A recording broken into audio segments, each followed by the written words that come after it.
tuongee kuhusu nuksi. Kuna watu ambao wanapata nuksi kwa kujua au kwa kutokujua saa nyingine, au tu kwa kutokuwa na uelewa. Mfano, kwa watu ambao wana vyoo ambao wanavitumia kama bafu, sabuni kidondoka pale usichukue. Ukishaichukua umejibebea nuksi. Hivyo ndio ilivyo. Kama ushawahi kufanya hicho kitu, jua kuna kanuksi unako.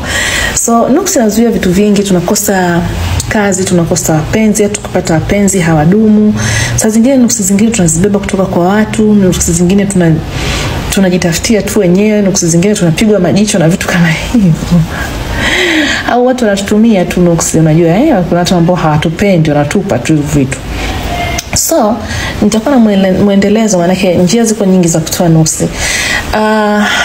Chukua kalamu na karatasi.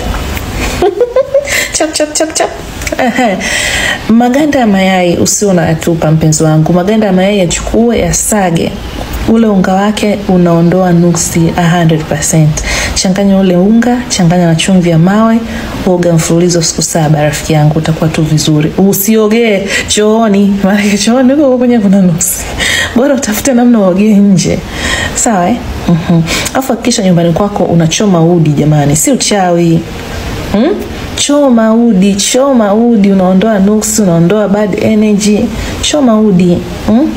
Choma chumvi ya mawe inachomwa pia, sio tu unaogea. Choma chumvi ya mawe, tafuta chichezo kwa moto wako, choma. Sawa? Mchaichai sio unaunywa tu. Mchaichai pia unaondoa nuksi. Chukua mchaichai uchemshe, eka chumvi ya mawe, oga siku zako 7 mfululizo fresh. Sawa? Sawa? Okay, njia nyingine, chukua chumvi ya mawe, chukua mdalasini, chukua karafuu, chukua asali na mkono mmoja wa mchele. Mchele unavuta nuksi hatari. Asikwambie mtu. Kiganja tu kimoja hivi cha mchele. Changanya na maji. Oga siku 7, mpenzi wangu. Yote unayofanya nuiza kwamba unaondosha uchafu wote kwenye mwili wako ulioingia kwa wewe kujua, kwa kutokujua. Unaondosha nuksi, unaondosha mikosi, unaondosha balaa, unaondosha kila kitu kwenye mwili wako. Fanya hivyo kila siku ya kwanza ya mwezi, katikati ya mwezi, kisha unafanya hizo spiritual bath. Sawa? Na spiritual bath ni za kuondoa tu uchafu mwilini, lakini kumbuka namna gani ya kurudisha nguvu yako. Ukimaliza pale, tafuta na kikombe cha chai kunywa.